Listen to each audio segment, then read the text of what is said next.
ඉතින් ෆ්‍රෙන්ඩ්ස් නරක සිතුවිලි එනවා කියන්නේ අපේ හිත නරකයි කියලා කියන එක නෙමෙයි.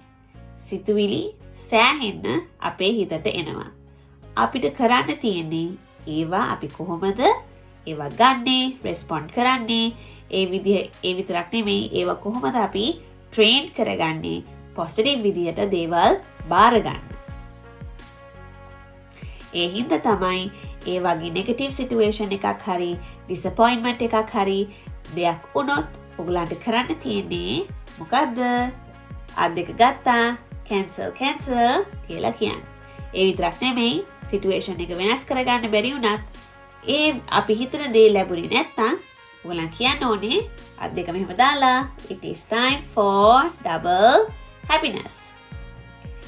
ඒ විතරක් නෙමෙයි හිතේ කොච්චර දුකක් තිබ්බත් ඒක අනිවාර්යයෙන්ම ක්ලෙන්ස් කරගන්න පුළුවන් හෝපනපනෝ යූස් කරොත්. ඒ නිසා මේ දවස් ඇතුළත ඔයගලන්ට යූස් කරන්න පුළුවන් ටෙක්නික්ස් මම කියලා දුන්නේ.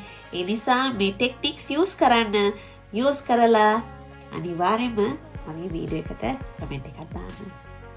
බයි.